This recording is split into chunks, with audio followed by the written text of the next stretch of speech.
রাসূলুল্লাহ সাল্লাল্লাহু আলাইহি ওয়াসাল্লাম বলেন, যে ব্যক্তি আমার 40টি হাদিস আমার উম্মতের কাছে পৌঁছাবে তার জন্য আমি কিয়ামতের দিন বিশেষভাবে সুপারিশ করব। সুবহানাল্লাহ।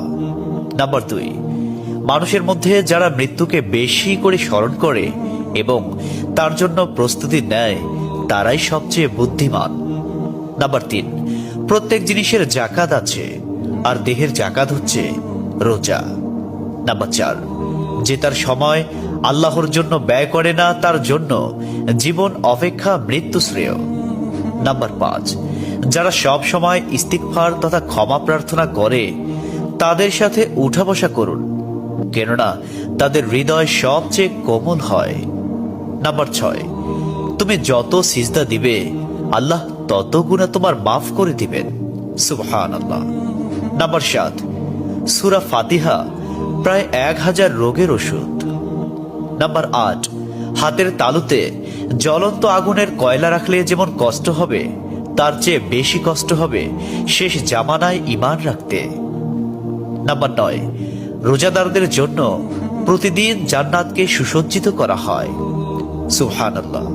নাম্বার 10, রাসূল সাল্লাল্লাহু আলাইহি ওয়াসাল্লাম বলেছেন, কিয়ামতের দিন সব নবীর চেয়ে আমার উম্মতের সংখ্যা বেশি হবে এবং আমি সর্বপ্রথম জান্নাতের দরজা খুলব। সহিহ মুসলিম, হাদিস নম্বর 196। 11, যে ব্যক্তি রোজা রাখা অবস্থায় মারা যাবে আল্লাহ তাকে কিয়ামত পর্যন্ত সকল রোজার সওয়াব দান করবেন। সুবহানাল্লাহ। নাম্বার 12, যে ব্যক্তি ফজরের নামাজ আদায় করল সে আল্লাহর হিফাজতে চলে গেল। নাম্বার 13, রাসূলুল্লাহ সাল্লাল্লাহু আলাইহি ওয়াসাল্লাম বলেছেন, রোজা ও কোরআন কিয়ামতের দিন মানুষের জন্য সুপারিশ করবে। মুসনাদে আহমদ, হাদিস নম্বর 6626। 14, নবীজি বলেছেন, রোজাদারদের জন্য সবচেয়ে বড় খুশির সংবাদ হলো হাসরের মাঠে আল্লাহ সবার আগে রোজাদারদের সাথে সাক্ষাৎ করবেন। সুবহানাল্লাহি ওয়া বিহামদিহি।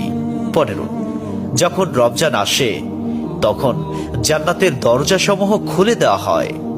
16, রাসূলুল্লাহ সাল্লাল্লাহু আলাইহি ওয়াসাল্লাম বলেন, যখন কোনো বান্দা আল্লাহর দিকে দুটি হাত উঠায় তখন তিনি তা ব্যর্থ বা শূন্য ভাবে ফিরিয়ে দেন না। তিরমিজি, হাদিস নম্বর 502। 17, হযরত মুহাম্মদ সাল্লাল্লাহু আলাইহি ওয়াসাল্লাম বলেছেন, একটি খেজুরের অর্ধেক হলেও দান করে জাহান্নামের শাস্তি হতে নিজেকে হেফাজত করো। সহিহ বুখারী, হাদিস নম্বর 6023। প্রিয় ভাইরা, নাম্বার 18, যদি ভালো হতে চাও তবে সর্বপ্রথম মিথ্যা বলা ছেড়ে দাও। 19, তুমি যখন রাস্তা দিয়ে যাও তখন আল্লাহর নামে জিকির করো, কারণ হাসরের দিন ওই রাস্তা তোমার নামে সাক্ষ্য দিবে। 20, তোমরা সব সময় উযু করো, কারণ কিয়ামতের দিন যারা উযুকারী তাদের হাত পা উজ্জ্বল থাকবে। সুবহানাল্লাহি ওয়া বিহামদিহি। 21, যার দুঃখ বেশি তার প্রতি আল্লাহর রহমতও বেশি। 22, যখনই নামাজে দাঁড়াবেন জীবনের শেষ নামাজ মনে করবেন। 23, যে মহিলা গর্ভাবস্থায় 1 খতম কোরআন পাঠ করবে তার গর্ভের ওই সন্তান একজন নেককার বান্দা হিসেবে দুনিয়াতে আগমন করবে। সুবহানাল্লাহ। 24, চুপ থাকার কারণে মানুষের যেই মর্যাদা হাসিল হয় তা 60 বছর নফল ইবাদত হতে উত্তম।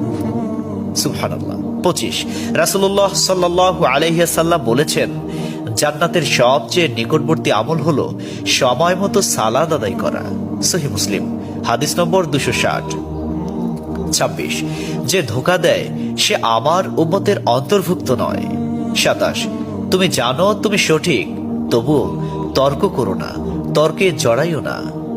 28, হযরত মুহাম্মদ সাল্লাল্লাহু আলাইহি ওয়াসাল্লাম বলেছেন, তোমরা বিপদে পড়ে মৃত্যু কামনা করবে না, বরং বলবে, হে আল্লাহ, যে পর্যন্ত জীবিত থাকা আমার জন্য কল্যাণকর আমাকে ততক্ষণ জীবিত রাখুন, এবং যখন মৃত্যু আমার জন্য কল্যাণকর তখন তুমি আমাকে মৃত্যু দাও। 29, সূরা ইয়াসিনকে কুরআনের হৃদয় বলা হয়।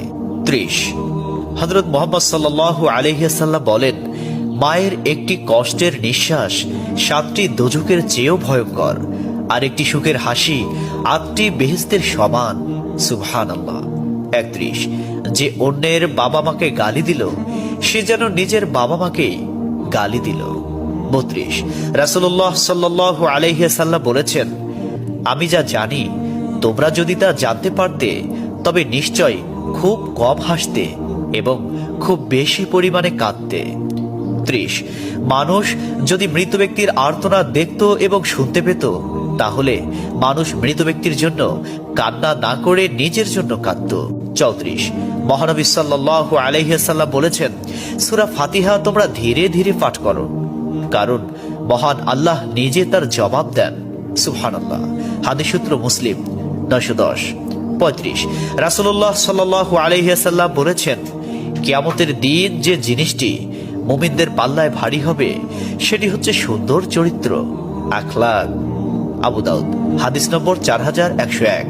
36 কবরের ভিতরের প্রথম চাপ পৃথিবীর সকল কষ্টকে হার মানিয়ে দেবে। 37 হযরত মুহাম্মদ সাল্লাল্লাহু আলাইহি ওয়াসাল্লাম বলেন, যে ব্যক্তির অন্তরে এক সরিষা দানা পরিমাণ অহংকার থাকবে সে জান্নাতে প্রবেশ করতে পারবে না। সহিহ মুসলিম হাদিস নম্বর 91। 38 কিয়ামতের দিন ওই ব্যক্তির জন্য সুপারিশ করা হবে যে প্রচুর শীত উপেক্ষা করেও ফজরের নামাজ আদায় করল। 39 নিশ্চয় মহান আল্লাহ নম্র, তিনি নম্রতাকে পছন্দ করেন। তিনি নম্র স্বভাবের লোকদেরকে যা দান করেন তা কঠিন স্বভাবের লোকদের দান করেন না। আবু দাউদ হাদিস নম্বর 4807। 40 কবর মানুষকে দিনে 70 বার স্মরণ করে এবং ডাকে। আল্লাহ সুবহানাহু ওয়া তাআলা আমাদের সঠিক জ্ঞান এবং বুঝার